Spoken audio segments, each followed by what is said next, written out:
jsem Lucie Papadopoulosová a připravila jsem si pro vás mini webinář Jak si napsat dobrý životopis a jak se připravit na pracovní pohovor. Pro ty, kdo mě ještě neznají nebo nesledují, tak v oboru HR pracuji již více než 15 let a jsem autorkou projektu Hravá personalistika. Snažím se vám pomáhat zejména s přípravou životopisů a přípravou na výběrová řízení, a to právě z pohledu personalisty, tak abyste věděli, co se od vás očekává, protože chci, abyste věděli, jak na co náboráři a personalisté reagují a co vám pak může pomoct. A protože je to náročné téma, můžete si pak se mnou i odpočinout a zameditovat. Dneska si ale v rychlosti řekneme, co psát a nepsat do životopisu a jak by měl vypadat a jak se můžete jednoduše přichystat na pracovní pohovor. Nebudeme si teda zbytečně zdržovat a jdeme rovnou na to. Připravila jsem si pro vás asi nějakých 5 slajdů, kdybyste si chtěli rovnou něco nafotit a uložit. Takže začneme životopisy. Jak napsat správný životopis? Co má životopis určitě obsahovat? Vytvořte si nějakou hezkou hlavičku, ve které bude vaše celé jméno, titul, kontakt na vás, to znamená telefonní číslo, e-mail a fotka.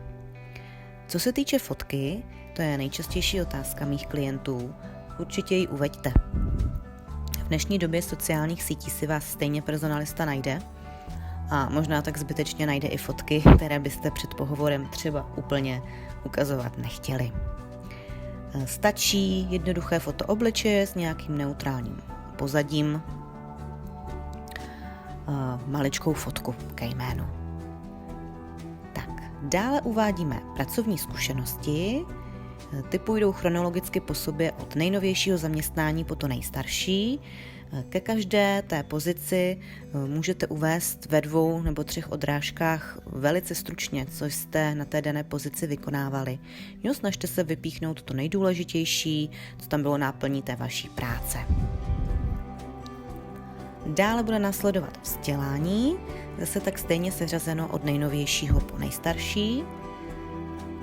A za vzdělání můžete uvést také kurzy. Pokud máte nějaké podstatné, které se týkají například teď té pozice, na kterou se hlásíte.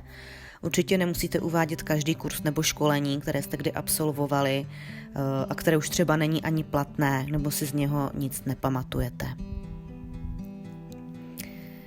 Dále uvádíme tvrdé dovednosti, to znamená nějaké vaše další dovednosti, PC dovednosti, práce s různými programy, aplikacemi, nebo tam může být uveden například řidičský průkaz a podobně.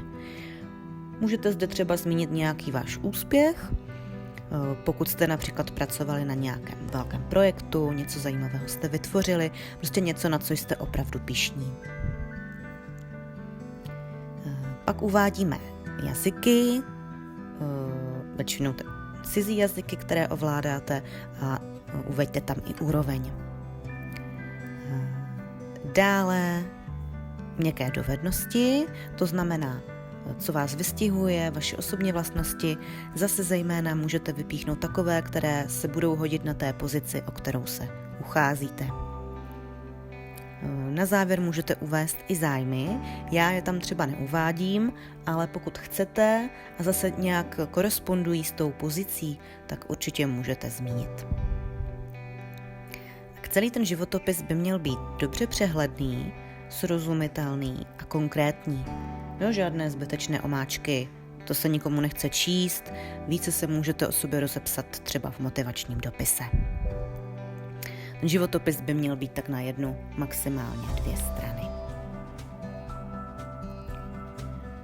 Tak a co do životopisu určitě nepište. Datum narození a stav? Určitě ne, to nemusí nikoho zajímat. Ten váš věk si stejně každý může přibližně dopočítat podle ukončeného vzdělání nebo vaší praxe.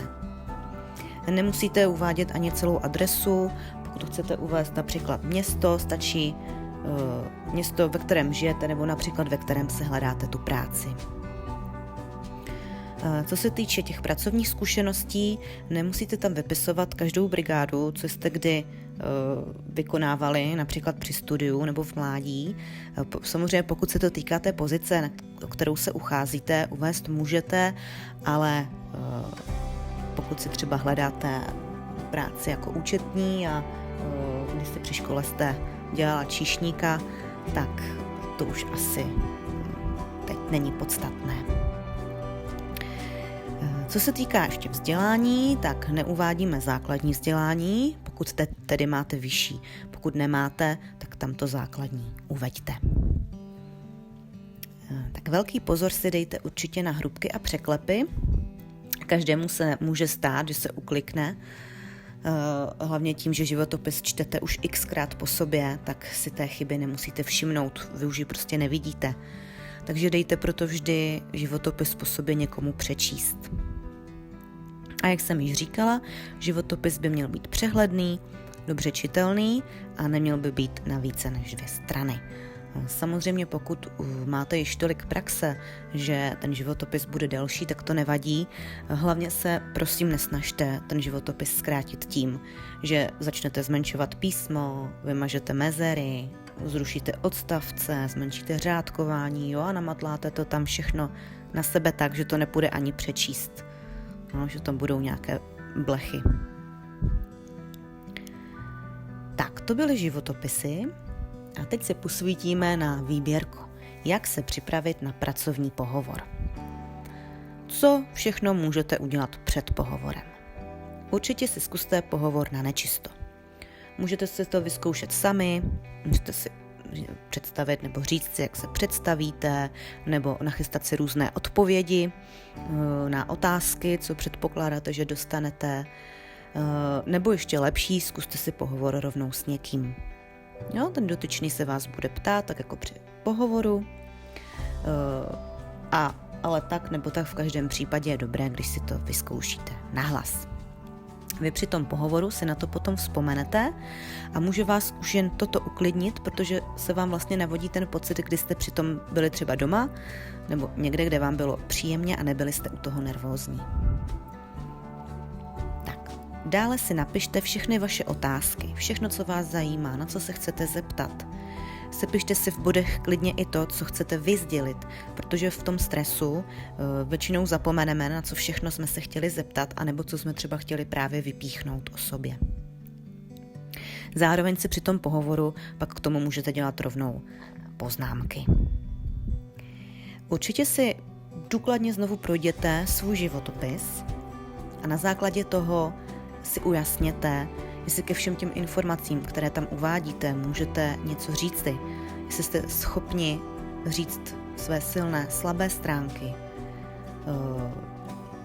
aby opravdu jste měli přehled o tom všem, uměli ke každému bodu z toho životopisu něco říct. Určitě si zjistěte nějaké informace o zaměstnavateli, k kterému se hlásíte, alespoň ty základní, ať vidí, že jste se o něj zajímali. Tak další věc, která vám může pomoct zejména s tou nervozitou, je vizualizovat si dopředu celý ten den, kdy vás pohovor čeká. Představte si dopodrobna celý den, ale musíte to prožívat, musíte prožívat ty emoce, které k vám přicházejí. Takže představte si to ráno, jak vstanete, že je krásný den, představte si, co si obléknete, co si dáte k snídani a celý průběh toho dne. Můžete si představit cestu na pohovor, to místo, kde bude probíhat, lidi, kteří budou u toho pohovoru. Můžete si to v těch představách samozřejmě vymýšlet, protože to dopředu nevíte. A prožívejte u toho všechny ty pocity. Představte si, jak ten pohovor probíhá, jak se vám to pěkně daří, vše jde jako po másle, je to příjemné, odcházíte spokojeni, nalaďte se prostě na tu pozitivní vlnu. Můžete si to takto vizualizovat několikrát, klidně pokaždé trošku jinak, tak jak byste si to přáli a uvidíte, že v ten den pohovoru vám pak ta vzpomínka naskočí vám takový vnitřní klid, protože vám bude připadat, že už jste to jako kdyby prožili. No a že teď se to už jenom celé opakuje. Naučte se také sklidnit váš dech. Když na vás půjde největší nervozita, tak začněte zhluboka klidně dýchat a to vás může hezky uklidnit. A jak potom vystupovat přímo při pohovoru? Určitě se nic nevymýšlejte, buďte upřímní, protože pokud budete lhát, stejně vás to dřív nebo později dožene. Pokud jste hodně nervózní, takže vám třeba úplně vyschlo z toho v krku nebo se viditelně třesete, klidně to přiznejte. Je to přirozené a oni se vás určitě budou snažit nějak uklidnit. Pokud na něco neznáte odpověď, nebojte se říct nevím nebo nerozumím, nebo ať vám otázku zopakují.